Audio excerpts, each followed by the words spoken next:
Good afternoon, everyone. I'm Matt Helmer. I'm the Director of Job Quality and Worker Wellbeing at the Aspen Institute Economic Opportunities Program.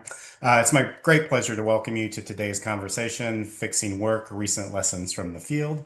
This conversation is part of our Job Quality and Practice series, in which we really try to surface and explore new and different ideas and strategies that organizations can use to address what we see as the biggest economic opportunity challenge we face, which is low job quality and the opportunity to fix work. Before we get started, just a quick review of our technology, as we normally do for those joining us via Zoom, which is essentially everyone. All attendees are muted. Please use that Q&A button at the bottom of your screen to submit and upvote questions. We'll try to get to as many of them as possible. Use the chat to share your perspective, your ideas, examples, resources related to your work and perspective. We'll have a survey at the very end of the event. It'll pop up in your browser. Please take a chance to do that. We always appreciate hearing your feedback and thoughts. If you want to post about this conversation on the social media platform of your choice, our hashtag is Talk Opportunity. If you do experience any technical issues that pop up during the event, you can email us at eop.program@aspeninstitute.org, or you can try to use the chat as well. We will be recording this event and we will share that via email as well as post it on our website here in the coming days. Finally, closed captions, are available for this discussion. Please just click that CC button at the bottom of your screen to activate them. So let's get started. I think most of you know who follow our work at the Economic Opportunities Program that we've had this increased emphasis and focus on improving work and workplaces and job quality, at least over the last 15 years or so. And that was long before COVID, where I think the public, at large finally started to recognize that we have some real systemic job quality challenges in our economy, where we have many workers doing a lot of important work that are foundational to our society, and they're still not getting by. They don't have a decent standard of living, low wages, insufficient benefits, you kind of name it, and we'll dive more into that. But that's the issue that we're really concerned about and really focused on in large part here at EOP. I think for the last 10 or 15 years, if you followed the work and writing of my colleague Maureen Conway, who's the executive director here, she started saying some time ago that we needed to shift focus away from fixing workers and start to focus more on fixing work. And I think today, when you look at rising inflation, potential disruptions from AI, societal and political division, a weakening safety net, persistent poverty, problems with labor law, like there's just a host of other issues that I think make this work even more important and more timely than ever. So we've been doing a lot of engagement in this work with practitioners on the ground, trying to learn what's working, what's not working, what are the challenges they're experiencing. From 2022 to 2024, we did some in-depth interviews with about 22 different organizations from across the country, from labor unions to worker centers to workforce development organizations and CDFIs and employee ownership organizations, among many others, to kind of better understand the context in which they operate, what motivates them to do their work, how do they relate to workers and businesses, and really how do they operationalize kind of their job quality strategy and tactics? Like, what is it that they do to try to influence job quality in their local, regional, or even national economy? So we've synthesized all that into a report that we released a few weeks ago. We call it the report Fixing Work, Lessons from Job Quality Practitioners. It should be popping up there in your chat, hopefully here shortly. I encourage you to take a look. There's a lot of really great information in there about a range of things organizations are doing to address this crisis.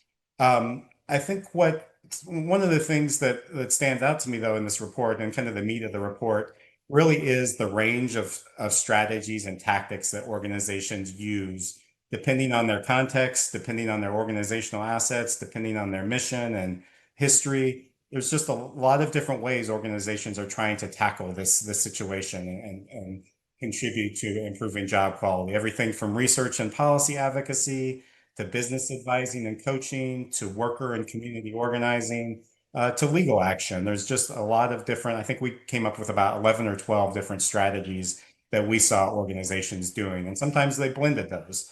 But what brings all of these organizations together under kind of a common umbrella, I think, is this deep realization that the design and outcomes of our economy and of our jobs aren't inevitable. They aren't the work of some magic hand. When you look at the low quality jobs in our economy, whether that be, app-based delivery drivers, fast food workers, home care aides, farm workers, meat and poultry processing, the list goes on of workers who are suffering from insufficient wages, benefits, and poor working conditions. But behind all of that, there's no inevitability around it, right? These are all the result of choices that we make, choices that businesses make, choices that policymakers make, and choices that we as a society make around how we reward and value different work and different occupations and different people. Um, I think many of the low quality jobs that we see in our economy, they're not just relics of a society that has too often undervalued the work of women, people of color, immigrants, and sometimes people in rural communities. It's really, I think, an ongoing indictment that these issues of sexism, racism, and classism still very much are at the center of our economy and driving a lot of the issues that we see today.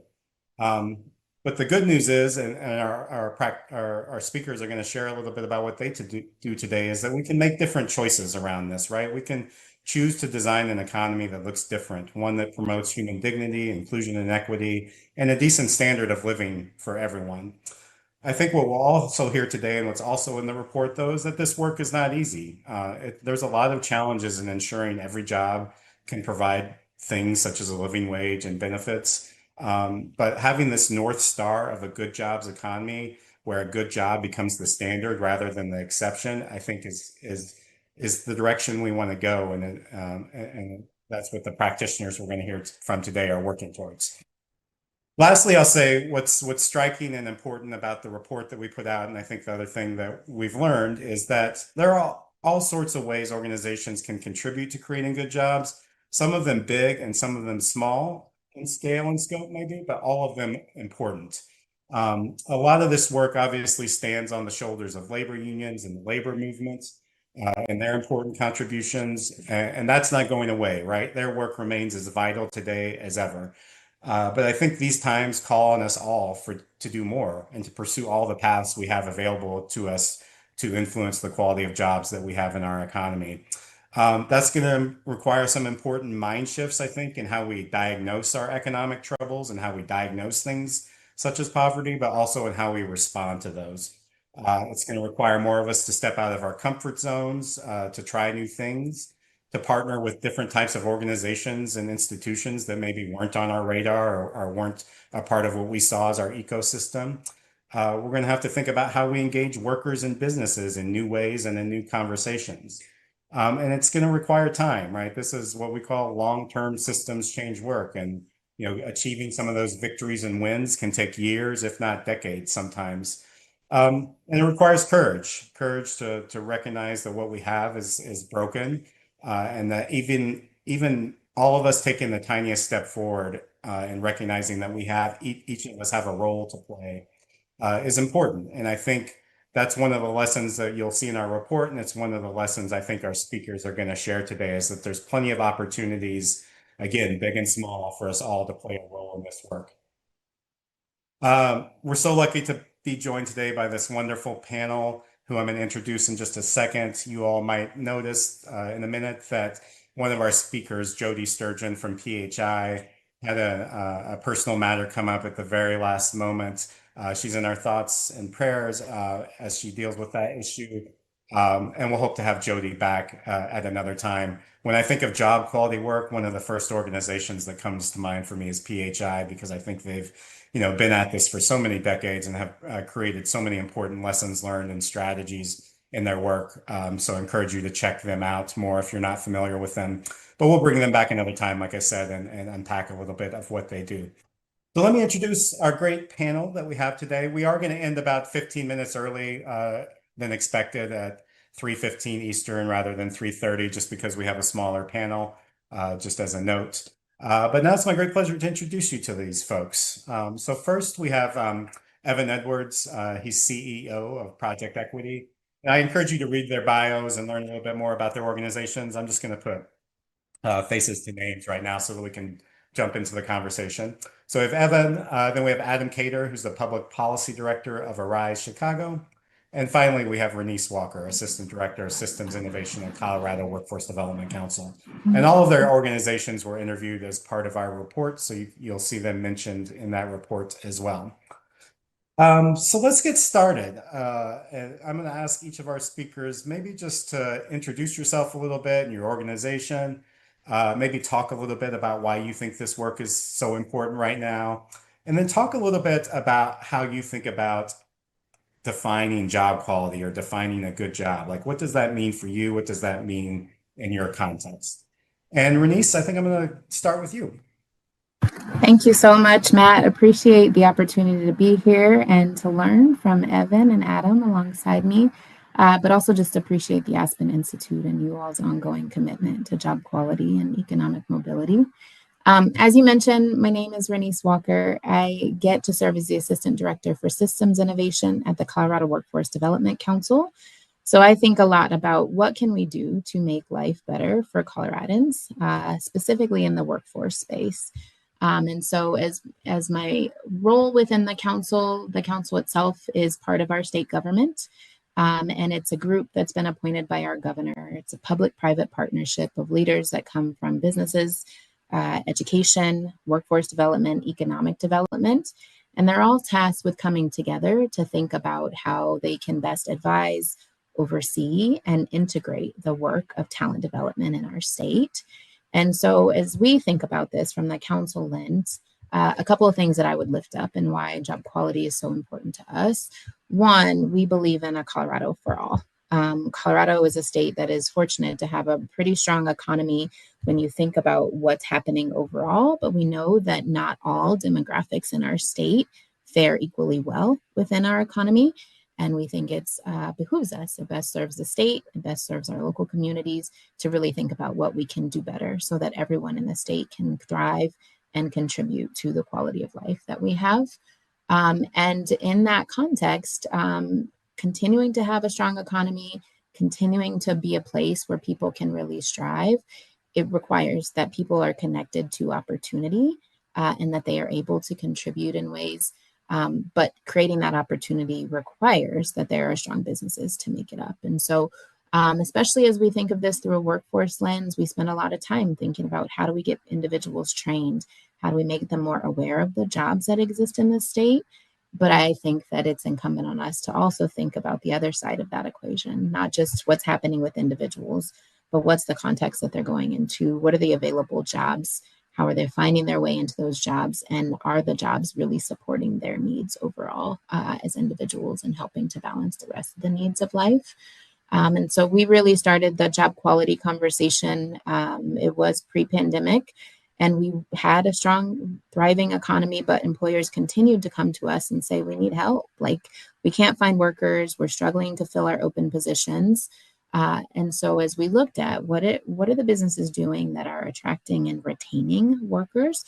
What are the businesses doing that are really thriving? And we noticed that those businesses, there were some consistent themes across how they really invested in their people, how they thought about people, not as just kind of a cost structure, but really how they thought about across the entire value stream, what they could do to better attract and retain those workers, how they could make sure that they were listening carefully to those workers and their ideas to make life better, and how they were offering safe environments. And so we had conversations with a number of our stakeholders throughout the state to ask them, when it comes to job quality, what do you think about? How do you define that? And what we learned is that job quality is very unique to each individual in each context, but there were a couple of key themes that were also consistent with how people were defining job quality nationally that we should lean into and that we should really focus on together. And so we published a job quality framework and defined job quality as kind of the characteristics of a job that meet the needs of an individual while also allowing the business to thrive, just out of recognition that this is an equation. And if you skew too far on either end of that equation, you really do give up either quality of life and well-being for individuals, which causes burnout, it causes stress, and undermines kind of the quality of your business. And the opposite of that is true as well. If you're only focused on what the business needs, if you're only focused on profitability, that will cause problems as well and lead to a lack of sustainability. And so we really look at this kind of from an intersectional lens and really do believe that we all have a role to play in making sure that the jobs in the state are quality and helping to connect people to them. So much, Renise. Evan, let's turn to you next. Tell us a little bit about yourself and how you think about job quality and its intersection with employee ownership. Yeah, happy to. And before I start, I just want to thank you again, Matt and Maureen and the entire team at the Aspen Institute for the opportunity to be here. Um, I'm Evan Edwards. I'm CEO at Project Equity. We are a national nonprofit organization with a twofold mission. We work to close the wealth gap by transitioning business ownership from legacy owners to ownership by their workforce. Typically, we're utilizing three primary models of employee ownership. I won't get into that nuance right now.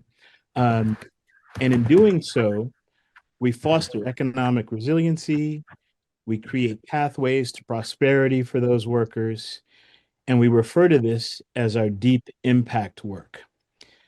The second part of our mission is to bring employee ownership to normalization and scale within the national business ecosystem.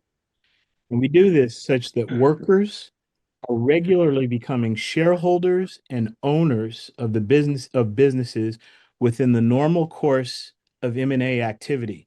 In other words, we know that there's 80,000 businesses that change hands that are listed for sale in a given year. We want to see that a representative number, and I like to generally say 3 in 10 of those businesses that transact every year are transacting into some form of employee ownership or shareholder representation. This work is important because economic inequity, at the rate we're seeing it, is at a very basic level unjust. And at the levels we're currently seeing it, it's inhumane. And in the long run, it's corrosive to society and it's unsustainable for a productive economy. Uh, with that as the backdrop, we're defining quality jobs as those that provide workers with above livable wages, access to profit sharing, benefits, dependable work schedules, and ideally voice and a role in governance. And all of this accrues to a sense of agency. I love that, Evan. Thanks so much. Adam, let's turn to you. Hello, I'm Adam Kader. I'm the Public Policy Director for Arise Chicago, and also want to begin by thanking Matt and the rest of the Aspen team for inviting me to participate and to talk about some of the work that Arise Chicago does. Our mission is to organize the collective power of working class immigrants in partnership with faith communities to uplift all workers. And immigrant workers, primarily women, primarily low wage, primarily immigrant, are the heart of our organization. And workers that are facing difficulties on the job, in some cases extreme forms of oppression and exploitation, join our organization as members. And one of the reasons I love Arise Chicago is because we're a true center of community where people, as members of our organization, really do learn leadership and are get equipped with tools to make their lives better in the workplace and beyond. Our members are seeking power on the job to raise wages and to gain benefits, to eliminate health and safety hazards, to create respectful work environments that are free from discrimination, and to have manageable schedules that permit them to have meaningful lives outside of their work lives. And the question for, why is this work important now? The first thing I think of is a quote, an old saying that I like in the labor movement, that there's no such thing as undignified work. There are only undignified working conditions. And so one of the first big campaigns that I worked on at Arise Chicago was a candy factory in which workers were seldom allowed to leave their assembly line to use the bathroom. Bathroom breaks were so few and far between that some workers resorted to wearing diapers on the job. I want everyone to pause for just a moment and think about that. Wearing diapers on the job because your employer did not allow sufficient bathroom breaks. Work is what sustains ourselves and our families, and so I don't think there's anything undignified about working to sustain our lives. But too often, far too often, as Evan was saying, working conditions are undignified, even inhumane. And when I think about job equality, also, when we think historically, a long time ago, steel mills were among the least desirable, most dangerous jobs that you can think of, right? Child labor, dirty, horribly dirty and disease-ridden work sites. But because workers organized unions, they were able to transform steel jobs into desirable middle-class, sustaining jobs, including for workers without education or other traditional, measurements of workforce development. But if we fast forward a century later, we continue to mourn the loss of jobs like those manufacturing jobs. What once were terrible jobs when they arrived, are now ones that we mourn their disappearance. So for me, taking the long view, there's no reason to settle for thinking that today's terrible jobs should always remain so. We know that through worker organizing, we will transform today's terrible jobs into tomorrow's desirable ones. And I think that the work is so important right now because the economic well-being of workers in this country continues to decline, as my co-panelists have already mentioned. And that furthermore, this is really work is the determining factor for so much other facets of our lives. What happens in the workplace has such a profound impact on our well-being at home, in our communities, among our families. And so I think that for those reasons, we really need to show our concern and come up with solutions now. And a lot of us are concerned about creeping authoritarianism in our society. And I think that we should reckon with the fact that some of these conditions that we talk about, this really poor quality in our work sites, comes down to a form of authoritarianism in our workplaces. So coming to really address job quality head on, we think that job quality at Arise Chicago is fundamentally democracy in the workplace. That means that voice and dignity and power for workers at work. That job quality is workers actively deciding the terms and conditions of their workplaces. And while we can talk about and should talk about universal standards and categories for looking at job quality, like Renise said, job quality will mean different things to different people in different work sites. And so that's why I think the concept of workplace democracy really speaks to the heart of addressing job quality, because if we have a voice on the job and the power to make decisions on the job, I think that's an assurance of how we can reach higher job quality. And I think that it's hard, as I said, because of this impact of the workplace and the rest of society. It's hard to talk about civic democracy and workplace democracy as two separate things. And that's why I kind of urge us when we enter these conversations to really embrace the idea of democracy both in and outside of workplaces, because it's really hard to have one without the other. I love that, Adam. I love the connection too between job quality and quality of life, because I think that is the core of the issue in some respects, but you've even taken it a step further, right? And it's not just that low quality jobs affect our personal well-being and our family well-being, but it affects our national well-being, right? And I think we can tease that a little bit more apart here too as we go. So you've heard from kind of three of our three panelists about kind of bigger picture vision and goals for this work. But as I noted kind of early on in my remarks up front, there's a range of different strategies at our disposal for thinking about how we engage in this job quality work.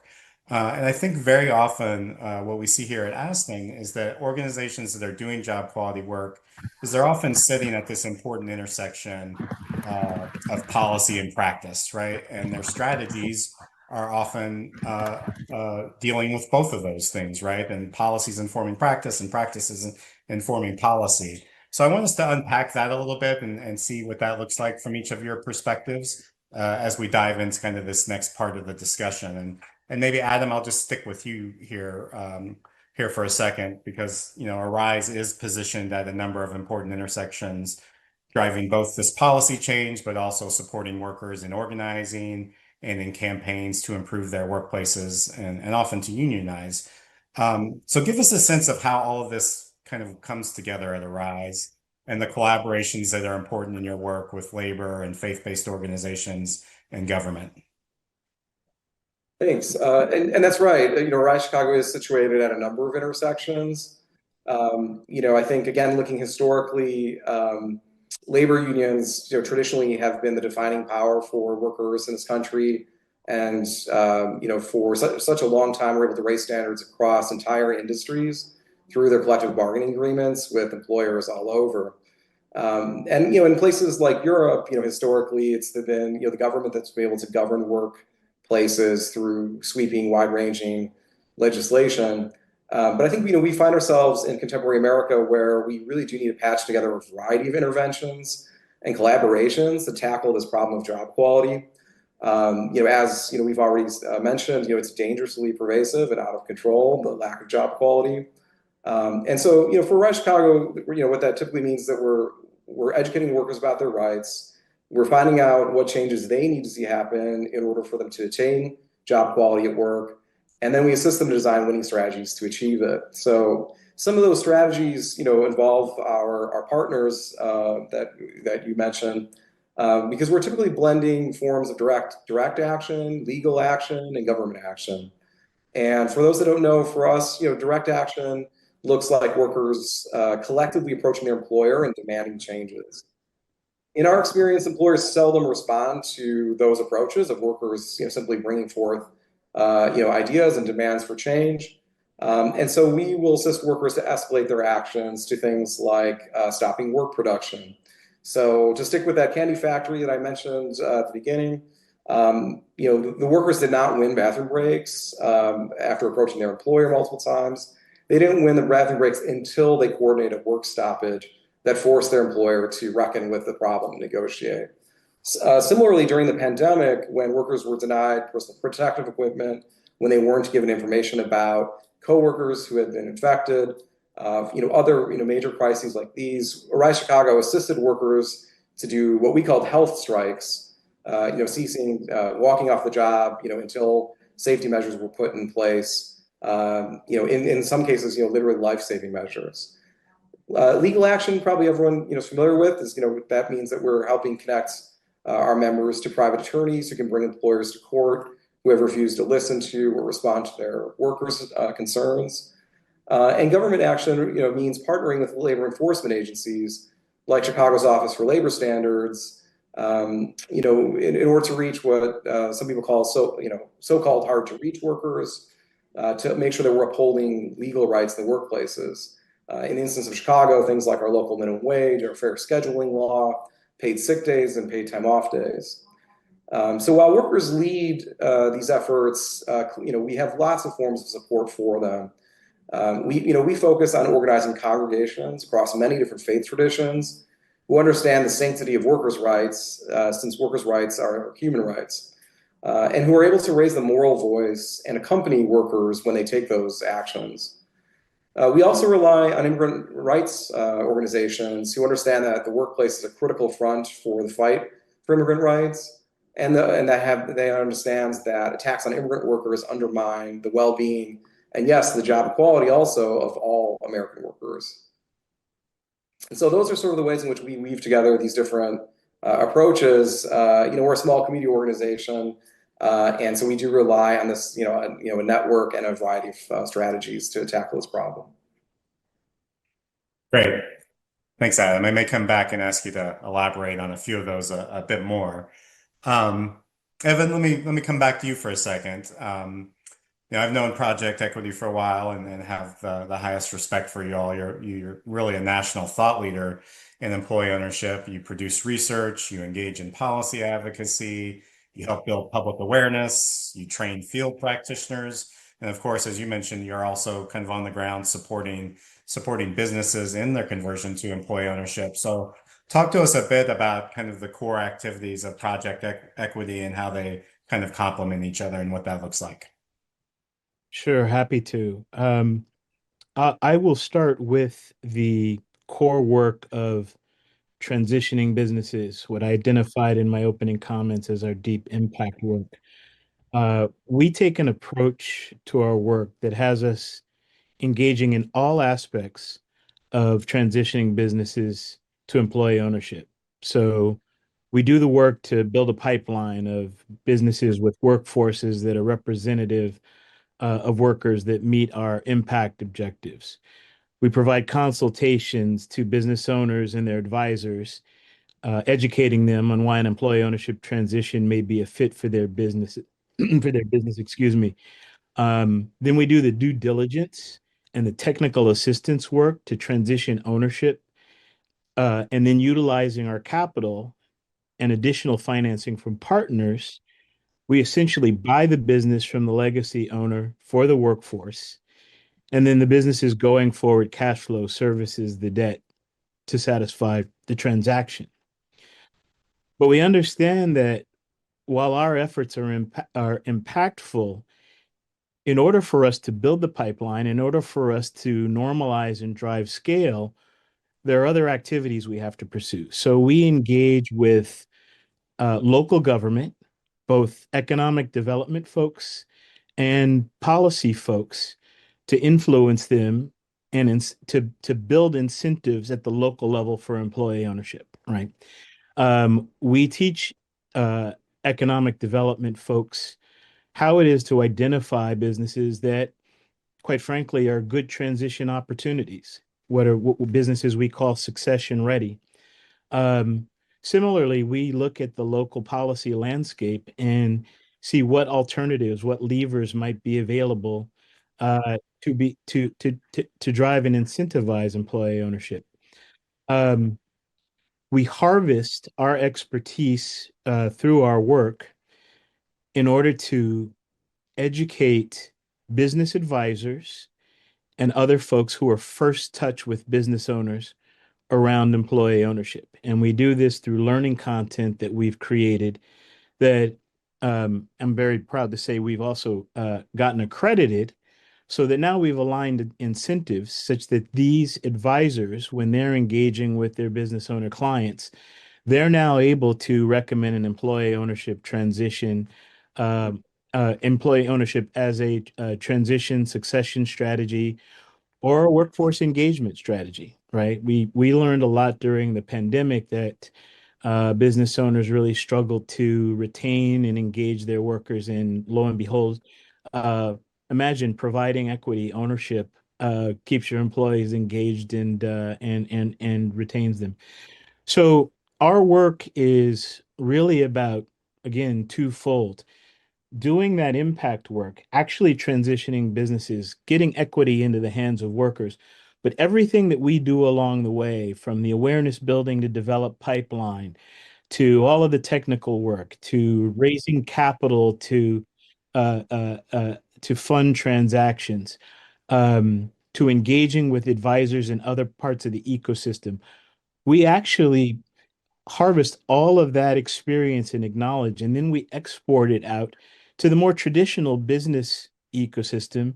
And again, those other stakeholders like policy folks, those in higher ed, et cetera, all with the intention that, again, employee ownership begins to happen through the course of normal business activity. Great. Thanks, Evan. I'm going to come back to you to explain a little bit more of that in a second, too. Renise, I think you, in some of your opening remarks, you had stated that when people think of workforce development, they often think of just training and education. And I think that's shifted in large part in recent years for the better to be more inclusive of things that are more kind of in this job quality strategy realm.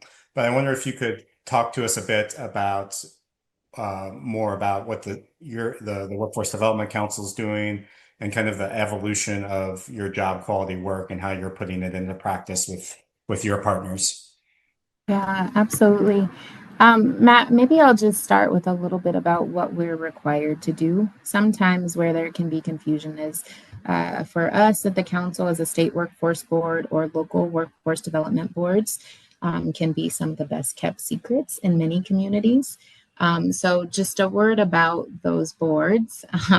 There's a federal law called the Workforce Innovation and Opportunity Act, and it directs states, local governments to do a couple of different activities. So boards are tasked with connecting employers with skilled talent, helping workers acquire skilled for workforce opportunities, identifying labor market trends, partnering on economic development resources, because workforce development is critical to economic development in all of our communities, and then manage a plan that can help direct resources, public resources and otherwise, to establish funding priorities to help get people connected to work. So as we think about what we're required to do, it helped to prompt a number of questions about, if that's the floor, how can we really go above and beyond that to really make sure that both our workers, our learners, and our employers in the state are getting what they need? And so one of the ways that we looked at that is, like, how do we turn the mirror on ourselves? Our governor, Governor Jared Polis, is really invested in thinking about the state as a model employer. In many communities in Colorado and across the nation, your workforce boards, think your colleges, community colleges, or higher education institutions can be some of the larger employers in the community. And with that comes a real opportunity, a real responsibility to think about, what are we doing for our own workers? How are we helping to model and practice things that we want to see and influence in private sector employment? So with that, our governor issued a number of executive orders to really think about, how does the state start to look at our hiring practices?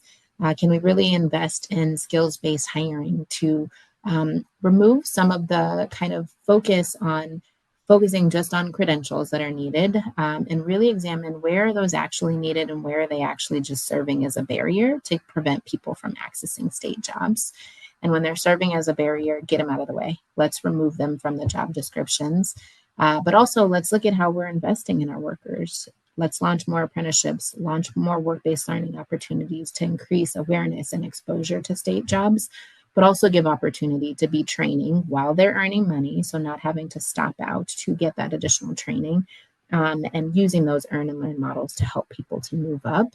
Our governor has also been really invested in employee ownership and thinking about how we can kind of raise awareness, encourage opportunities for different leaders throughout the state, or different employers throughout the state, to think about transitions to different models of employee ownership.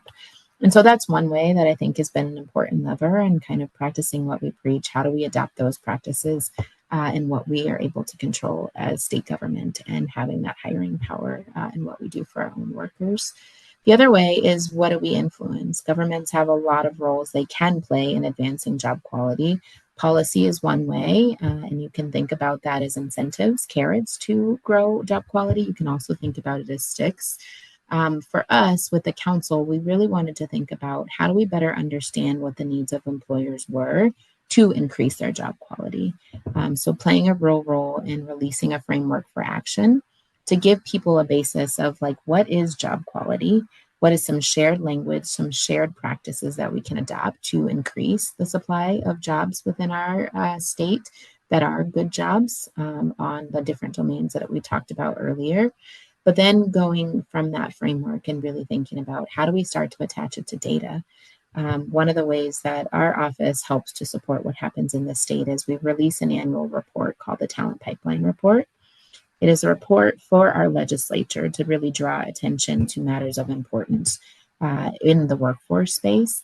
And so lifting up, what is the supply of jobs in our state? Which ones are providing kind of life-sustaining wages for families and individuals? Which ones are not? Where are there opportunities to really focus on emphasizing job quality, again, to start to raise urgency and direct more clear action to where there are opportunities to make some real transitions in our economy?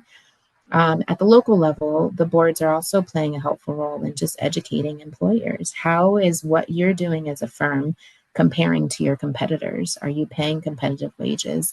Do you have some safety issues that you might want to take a look at? Really addressing, really hearing from workers, because you are losing workers constantly to your competitors because of some of these issues. And so we have worked to really build capacity of our local boards, our local workforce centers, to be that center to help provide that type of education for employers, to help identify what are free, low-cost ways that an employer can get started in improving their job quality, and then continue to move up along a continuum, so that everybody really does see themselves in their role in improving job quality. And then we've also thought about how do we integrate it into the ways that we issue grants, the ways that we push funding out into our community.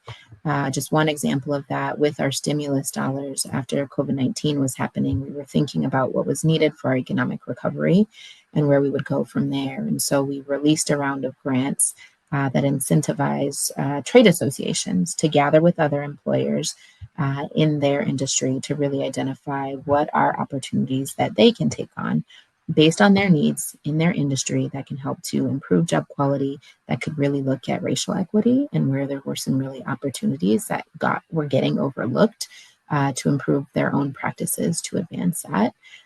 There are some people that met that with a lot of excitement. There were some people that were like, we don't have a role with that. We just want to do some training or otherwise to improve this economic recovery. But at that end of that grant cycle, a lot of people were really grateful for the insights that they learned. And as an example, I think some of our hospitality leaders were thinking, we're really good at diversity. We have lots of people from lots of different backgrounds working in our jobs, but it helped them to identify where there were opportunities to not just look at who they were bringing in the door, but how they were thinking about promotion and advancement, and make some different choices along those lines. And so I think it's really for us looking at what are the things that are under our control, where do we get started, and how do we use those levers to help to improve the supply of good jobs in our state. Great. Thanks, Renise. Well, I heard in all three of your comments this issue of like these issues of engaging workers and engaging businesses. I want to come back to you and talk about some lessons learned in this next section of the discussion. But before I do that, I want to throw in a few pre-submitted audience questions here, and whomever wants to take them can take them. One was, what do you all see as the role of local government in supporting good jobs or job quality? And I know from your remarks just now, a number of you are partnering with local government, so maybe you could talk a little bit more about that. And similarly, another pre-submitted question from the audience was, what do you see the role of universities and colleges in supporting job quality? And Evan, I know you've done some work with Morehouse in the South, so maybe you could talk about that. But let's talk about this first question, just around what the role of local government is and how you all work with them. Sure, Adam, go ahead. I'd be happy to chime in. As I mentioned, we found early in our work that it was really important to engage at the economic development level, that those folks in those roles have visibility of their local economy and of the businesses in those economy. And oftentimes they are engaging strategies that we see as sort of race to the bottom strategies insofar as either retaining or attracting businesses. And we did some data analysis that basically lifted that legacy businesses, so those typically operating 20, 25 years and longer in a locality, typically employ 1 in 3 workers and accrue to 2/3 of economic activity.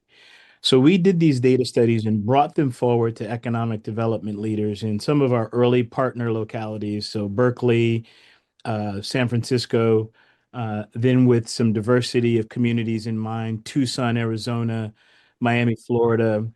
I could go on. And we help them to understand that it's far more valuable to invest in retention of businesses in your local economy than it is to try to attract those from others, or other strategies, incubators, which are valuable, but don't necessarily meet the mark. And employee ownership actually is really effective at keeping businesses in local economies, keeping communities stable. And so local government now sees an appeal in employee ownership that they hadn't before, just because they did not understand the impact of legacy businesses on their economy. So it's really important in this work that we do the lift of helping those folks that are both policymakers and in the practice at the economic development level to understand how employee ownership serves as a strategy to engage local businesses, keep them in place. Great. Thanks, Evan. Adam, you have some different kind of relationships and partnerships you do with City of Chicago. I wonder if you want to talk about that and kind of what you see as the role of local government via that. Thanks. I'd be glad to. Obviously, being a local community organization, we do see local government as a major part of the solution and a major partner in job equality efforts. And I do think there are some inherent advantages to working with local government. Obviously, there's such dramatic swings in administrations at higher levels of government, certainly at the federal level. There's a certain level of continuity at the local government level that I think lends itself to the sort of longer term, slow burning, critical kind of interventions that we're talking about. There's a sense that you can build momentum. We actually think that a lot of more innovative labor policy or policies that uphold labor standards, increase job equality. We think that really there's a lot of flexibility and experimentation that can occur at the local level. And I think back, I think a really good example, I mentioned our Office of Labor Standards. That's actually a campaign that arrived in Chicago. It was really played a pivotal role for passing an ordinance that allowed the city of Chicago to have its own sort of essentially labor department. And for us, having a local labor enforcement agency is a major part of upholding job equality, as I was saying before. And we based that on a couple experiments at the time when we passed that ordinance. San Francisco, Seattle, and New York were the three cities that had really paved the way for that. And by networking with these other cities, we were able really to look at how can we design from the ground up a modern labor enforcement agency that meets the needs of the community, the way the community is comprised today, the way the economy is comprised today. And I think that's been a tremendously successful experiment in looking at a new kind of labor agency, given that cities historically weren't in the business of regulating business in that way, right? And so the partnership we've done with the Office of Labor Standards, I would highlight as a really successful example of what some observers are now calling co-enforcement, which is not exactly the way it sounds necessarily. Certainly, we're not deputized to enforce employment laws or anything, but what it gets to, the heart of the matter is that workers on their own aren't going to discover their rights. There's really no place in which we as workers learn about our rights, certainly local laws as well. It's not something that's taught in civics class. It's not something that we gain through other means. And so really partnering with an agency like the Office of Labor Standards, we're able to make sure that workers do understand their rights, understand that there is an agency dedicated to their well-being, and assisting the government also to reach further into communities that are overlooked or otherwise marginalized. So I think co-enforcement is really about the community helping direct priorities of a local government's enforcement efforts, outreach efforts, education efforts. Thanks, Adam. Renise, did you want to jump in there? Just happy to build on some of those comments. I talked a little bit about workforce boards, and many of those are appointed by local elected officials or county governments. But just to build on what Evan was saying earlier, I think local economic development plays an important role too. When you think about a community really giving voice to what they want from their jobs, the types of services and value add that they want from businesses, influencing economic development plans and economic development strategies can be a way to influence that. And so for us early on, we saw economic developers as a critical partner in this work, and really thinking about the economic development incentives that local governments were putting out there to attract new businesses, to retain, to grow existing businesses was really critical. And I would say the other way that we really worked with local governments is because in a state like Colorado, we have so much local economic diversity. As an example, there was a report run a few years ago that just identified archetypes of different cities throughout the country. Colorado was the only state with all 9 archetypes to exist within our borders.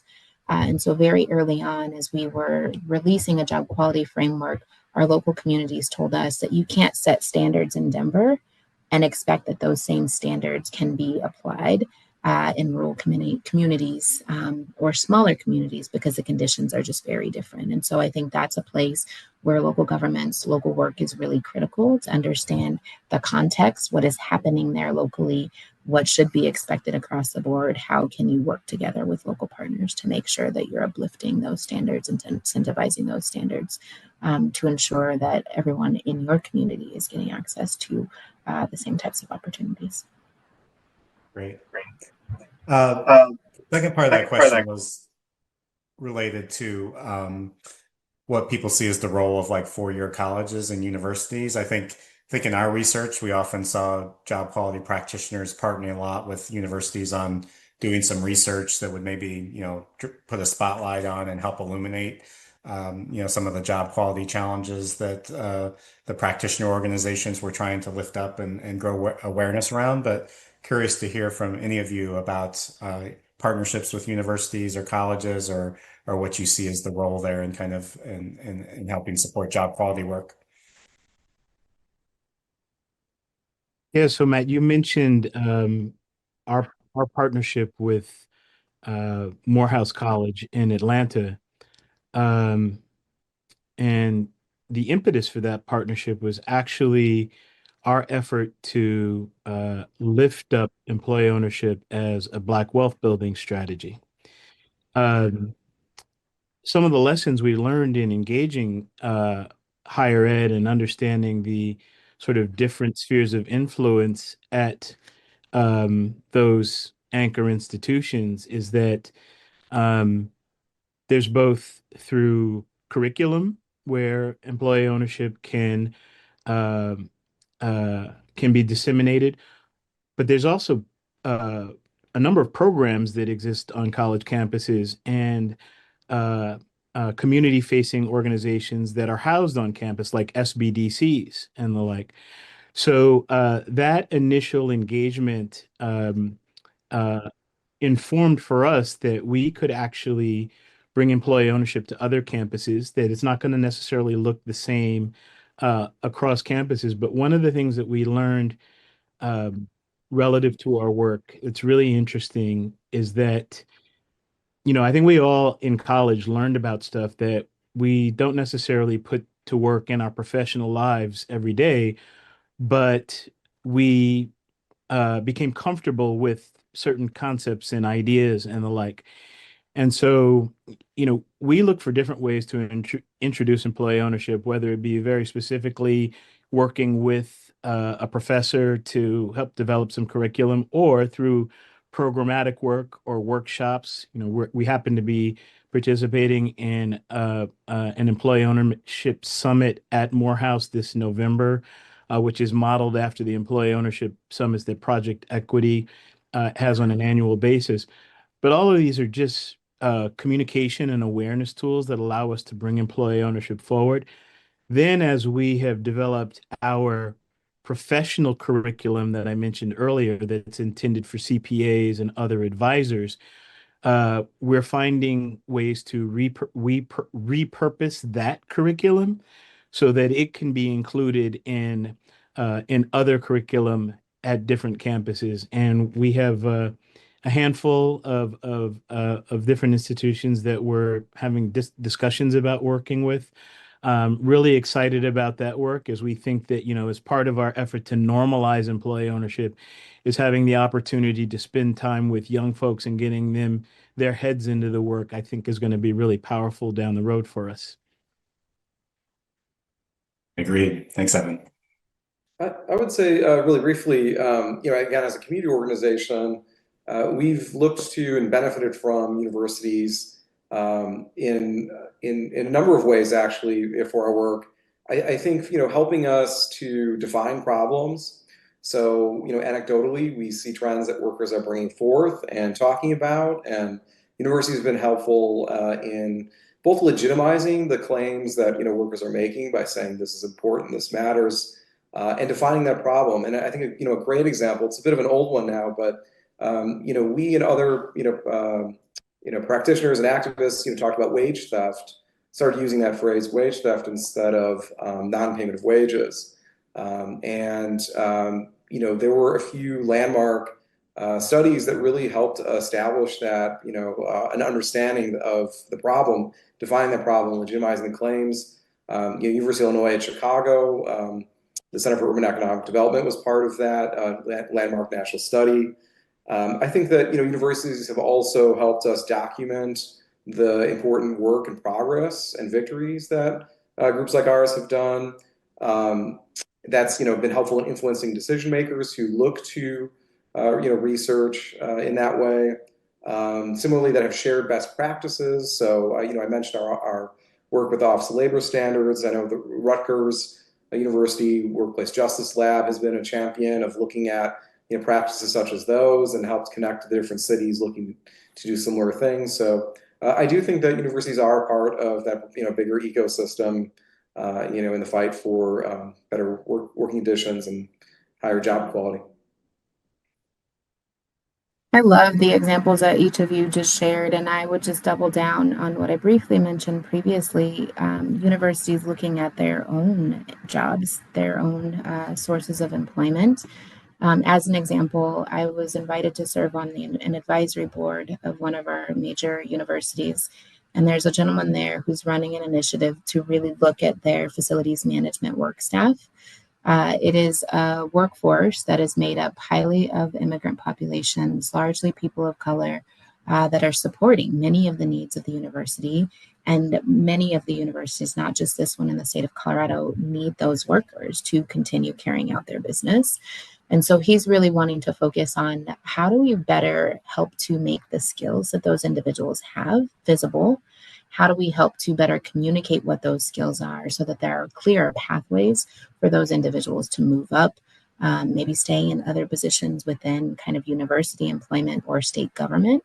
And so I think it's just a really interesting and important way that universities can use their own positions within their communities and the larger community to really help to influence job quality practices. Agreed.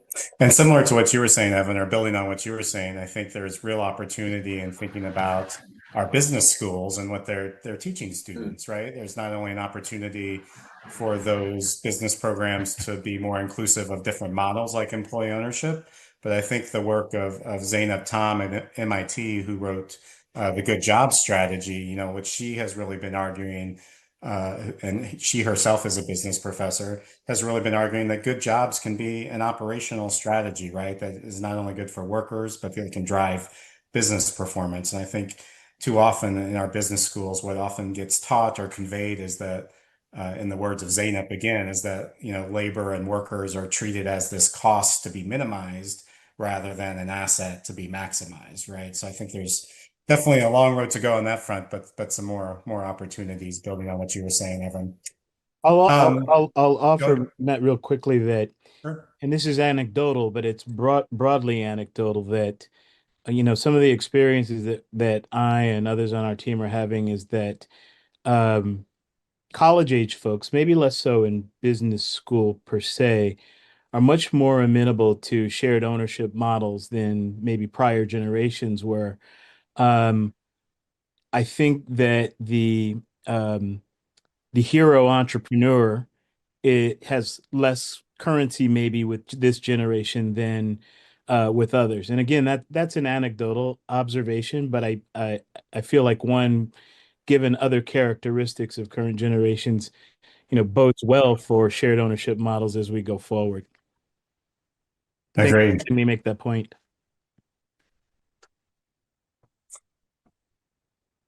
I want to talk a little bit about what progress and success looks like, right? I think sometimes when a big victory happens on work or workers' rights, it seems to come out of nowhere and it's happened very quickly. But I think in reality, most of us knows those victories and that progress is, like I said earlier, is often the result of years, if not decades, of work, and that this work is really kind of long-term systems change oriented. So I'd like you all to maybe talk a little bit about an important win you've had, and maybe a bit about how that informs the work you have ahead of you and how you think about impact and progress and capturing that along the way.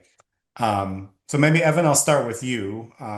There's a lot of energy around employee ownership right now, but I think progress can also be slow due to some of the complexity of the work at times. how do you think about at Project Equity, kind of measuring impact and progress, and what's something new and promising you're working on here coming soon? Yeah, that is an interesting question. So, I'd say in terms of measuring progress, there's data and there's vibes, right? Um, we measure our impact by collecting data that's reflective of the number of business ecosystem partners we engage, the number of businesses we provide consultations to, the number of worker owners that we create, um, the amount of profit sharing dollars that are distributed to those workers. We also have data around, visits to our website and consumption of our learning products and views of our content and at our social media channels. You know, all of this accrues to, I'd say, progress in awareness and impact, but I don't think it tells the entire story. When I started in the EO field, the employee ownership field 8 years ago, there was little knowledge of the silver tsunami, that the phenomenon of, baby boomer business owners beginning to age out. Um, and there were few professionals that really knew about employee ownership, save some incorrect notions around ESOPs, right? So, fast forward to today, and the vibes have shifted monumentally. I engage owners and advisors and M&A professionals just about daily, and the awareness of employee ownership and the predisposition to it as a relevant business strategy is light years from where it was years ago. And so, again, there is the data that we collect that definitively shows progress. But then there are also those interactions that I'm having where I'm not nearly having the lift in bringing people over to the concept of employee ownership. So I see those as wins. Um, at Project Equity, we pride ourselves on being innovative and seeking new ways to bring this work forward. Um, we're working on a couple of exciting things right now. We've learned through our work that not every business owner that's interested in employee ownership is necessarily amenable to a transaction to the three prevalent models, the ESOP, the co-op, or the employee ownership trust. So we're innovating around new business models for making workers owners and shareholders in businesses broad-based ownership, that maybe aren't inclusive of those three models, just to provide another option for building wealth for workers through employee ownership. We're also very proud to be partnered with a technology startup called Zolidar that has developed an AI-powered platform that helps facilitate EO transactions. So we are pairing our learning products with this platform so as to activate business advisors in the process of consulting to their business owner clients, and also to drive scalability of transactions. So we're very, very excited about both of these areas of innovation in our work, and I look forward to sharing more about them in the future. That's great, Evan. I'm excited about that too. Renise, you talked a little bit about, the power of data and stories and just simply providing benchmarks to local employers around like things like wages and how they stack up compared to their peers earlier in the conversation. I'm wondering, is there a story that stands out to you about kind of the impact and potential of your work in that area? And could you talk a little bit more about where that's headed? One of the things that I'm just really excited about is how kind of the prevalence of conversations about job quality have grown in the state over time. I think there's still a lot of work that we need to do, but the fact that it is more of a conversation that's top of mind for more people is really important. And so within that, really lifting up the stories of what's working, where are we seeing momentum. There was a conversation I was having just a few weeks ago with our airport. The Denver International Airport is the sixth busiest airport internationally. And they bring together a number of employers. The airport is an employer themselves, but they work with lots of contract businesses. And so I had engaged with some of their staff previously to talk about apprenticeships and getting apprenticeships off the ground.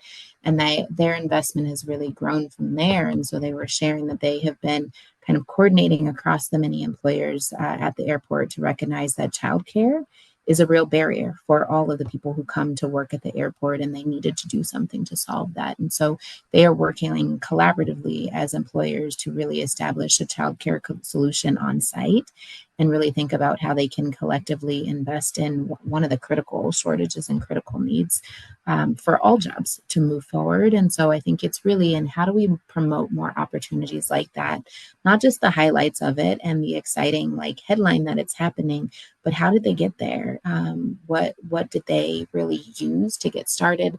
How did they help to move forward to really inspire more businesses to think about the steps that they can take to improve job quality? And so I think that's a lot of where we're focused on the communications front, is continuing to lift up those stories, but lifting them up at a more detailed level. The other thing that we're looking at is just how do we really grow our data sophistication? I mentioned that we've looked at kind of assessing our labor market based on wages as one of the metrics of job quality, but we know that job quality is so much more than just wages.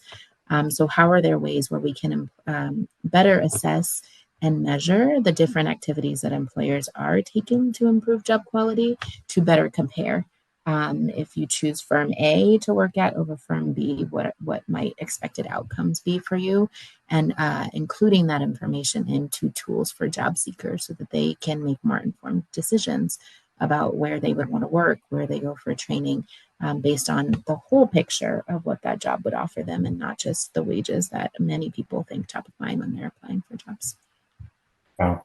I love both of what you and Evan are saying around the importance of communications and narrative, because I think that goes back to the kind of the societal mind shift we need to have, right? In some respects of moving away from some of the harmful narratives that we've had around everyone just needs to like pull yourself up by your bootstraps towards a narrative where everyone gets treated with dignity and respect, right?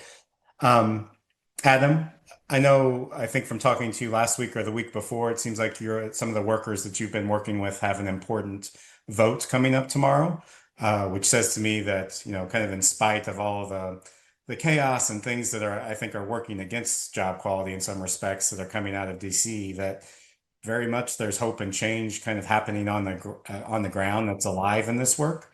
So I wonder if you wanted to tell us a little bit about the story of those workers and what it means in this moment and any lessons we can take away from that. Yes, thanks for that. Yeah, and no doubts, with the current administration, there are such strong forces against workers, against immigrants, against so many other people and things that we care about. But I think I'd like to remind ourselves that even in the most favorable political climate, worker struggles for justice are incredibly difficult. And, not to minimize what we're up against now, but, again, under more favorable conditions, it's so incredibly difficult. So, as you mentioned, yeah, we do have some of our members who work at a construction material factory. They develop different kinds of construction materials, are voting in a union election. And this has been over a year in the works, in which this workforce of around 130 workers repeatedly appealed to their employer directly on their own, asking for changes, particularly around major safety hazards. This is a very tragic work environment where multiple workers have broken limbs. I spoke to a worker just a few weeks ago. I had a chance to meet on the picket line who had broken his arm due to the machinery at work. Sadly, there have been amputations, including some workers who have lost fingers due to faulty machinery. And there was not one but two fires that occurred in this workplace. So, we talk about job quality, and I'm glad we're talking about job quality, but it's almost like we need a different word to describe, what a workplace like this, the lack of job quality, how intense that is there. And despite, like I said, repeated attempts by signing letters together, doing a delegation to the employer, having local elected officials sent a letter to the company, asking for changes to be made, did not see progress. which led the workers to seek, to unionize. And like I say, the vote is tomorrow. We, look forward to a victory. And for me, at least, I think, one of the biggest lessons to draw is that, as I said, it's always hard to imagine transforming your work environment. And I don't think it's that hyperbolic sometimes to describe workplace power dynamics as authoritarian. I know that some people have talked about you check your civil rights at the door when you enter a workplace. We live in a democracy, but many of the things that we take for granted outside the workplace are not permitted inside the workplace. Freedom of speech, freedom of assembly, freedom of expression, a lot of those are curtailed. But despite all of that, I think that when we can see examples, inspiring examples of people changing things, that inspires so many other people to do so. I think it's really hard for a group of workers to imagine a different kind of workplace environment if they've worked even for a short amount of time, but especially for people who've worked all their lives under a certain set of conditions. It's really hard to imagine things changing until you see an example, like what we hope tomorrow will be, a strong example for people to see, to show that the boss isn't unbeatable, and that we won't fall for anti-immigrant rhetoric and won't let it divide us in our diverse workplaces. And I think it shows the power of solidarity, that when we show up for others, it actually emboldens us to fight for ourselves even more, because we now have the knowledge that the others that we showed up for are going to show up for us when we really need them to. So, I think that, yes, it's a relatively small work site.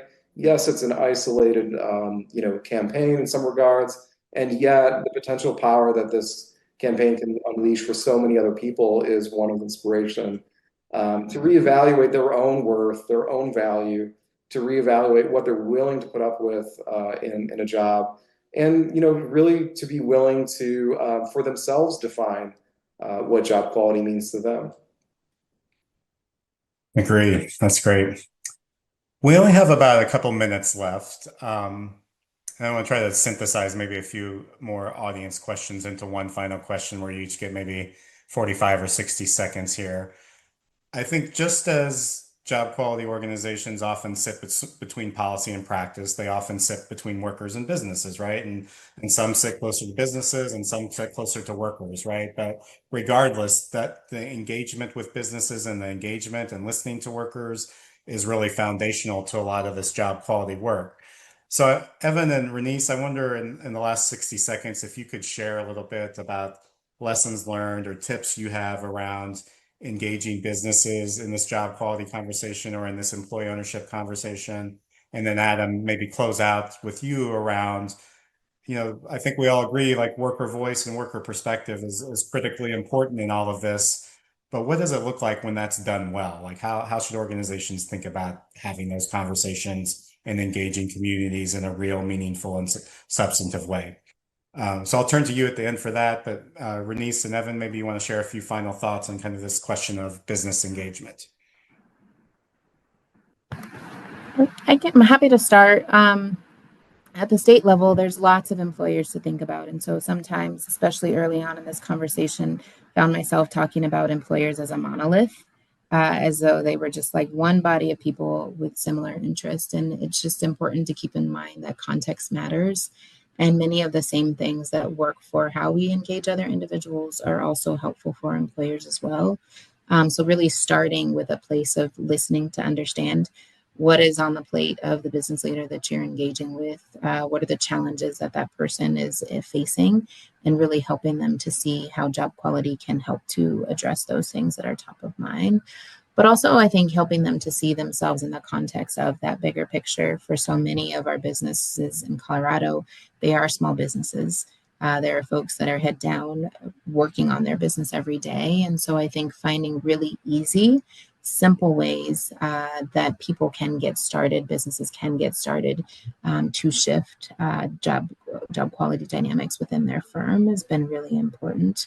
And once you get started, that can open up the door to going deeper and thinking more innovatively about what that looks like. But I would just say, keep it simple, listen to understand, and find ways to get started wherever people are at. That's great. I think we try to say the same thing in terms of trying to meet people where they're at and recognizing that for many businesses, this is a journey, right? And getting started on the journey is the important piece, not necessarily reaching the destination right away, right? Evan? Yes, we understand that our work largely begins with the engagement of the business owner. And so there's that tension insofar as, we need to engage that particular person in order to, or shareholders of business in order to facilitate a transaction. And that means we don't necessarily have real visibility of the workforce that we're going to be engaging at the point that we start the process. Um, One thing that we've understood as we move into engaging with workforces is that it's really important that workers see themselves as owners. And one of the things that we've observed is that unfortunately, many workers carry a self-bias that they can't or shouldn't be owners. So relatively early in our engagement with the business, once the legacy owner has decided to move forward, our team engages in some initial group work with a transition group within the workforce to really start to build the ownership culture. That's where that work commences. And it embodies any one of a number of technical aspects, but also quite frankly, a lot of work on having folks sort of reimagine themselves. And I think as part of this work, if we're going to create successful employee ownership in owned companies, particularly those where uh, workers have voice, where workers are participants in governance, that the work of employee ownership culture is really important. And then another piece that we engage at Project Equity is a program called Thrive, where we actually stay with the business for 2 years after it's transitioned. And we spend a lot of time with workers teaching them how to read balance sheets and income statements and, other things that otherwise seem mundane, but for them the light goes on. And, some of the power is instilled in them from having that knowledge. So, a lesson learned for us is that it's one thing to transition a business, it's another to make it truly employee owned. And that is where a lot of that ownership culture work is really important for it to, for us to engage it, for that to happen. Thanks, Evan. Adam, I'll give you the last word. Well, I'd say it's all about investing in worker leadership, right? And you mentioned the importance of worker voices, and Matt, you referenced the book that talked about investing in workers as an asset to be maximized. And I think similarly for us, the through line from a small workplace campaign, like the factory union campaign I mentioned, to a fuller blown legislative campaign around job quality issues. It really is about worker leadership. And I think there's very important, compelling research and data that make such strong arguments for some of these job quality concepts and new policy ideas. But I think that it's really with workers' voices and leadership that often can be a critical ingredient to achieve those. And so our domestic worker members who took buses to the Capitol in Illinois back in 2016 really helped propel the Domestic Worker Bill of Rights. We're gearing up looking at extreme temperature safety legislation in the state of Illinois, as that's something that we hear increasingly from workers as important. There's such a plethora of data and research available suggesting that regulating workplace temperatures is really a common sense job quality issue. And yet I think it's going to have to be, sadly, some of the horror stories that our members have experienced, like our members at a tortilla factory locally who did not always have heat during Chicago winter, the last Chicago winter, making tortillas for the entire Midwest. So I think that really that's what it comes down to for us, is investing in workers to be in a position of leadership to really propel these conversations forward, especially on these big concepts. I think that's a great message to end on. Well, thank you, Evan, Renise, Adam, for being here today and sharing your perspective and expertise and all the great work you all are doing. Thank you to our audience. Thank you to my colleagues, Merritt, Maxwell, Finney, and Maureen, for their work on this new report. I hope you all will check it out, give us any feedback or thoughts on it. If there are other events like this that you have ideas around of other issues related to this job quality conversation or other practices that you would like to see a webinar around, please stick around and complete that survey and let us know that. Thanks to Tony, Nora, and Francis on our communications team for all their support, both on the report and this event. We have a couple events coming up here in the next month or so. So next Wednesday on July 30th, we have an event called Feeling the Heat, Workplace Safety in a Warming World, as we take a look at the increasing safety issues and often deadly issues of working in extreme temperatures. And then on September 4th, right after Labor Day, we have an all-star lineup for a conversation on the future of equal opportunity. We hope to see you all there. Thanks once again for joining us today, and please stay in touch.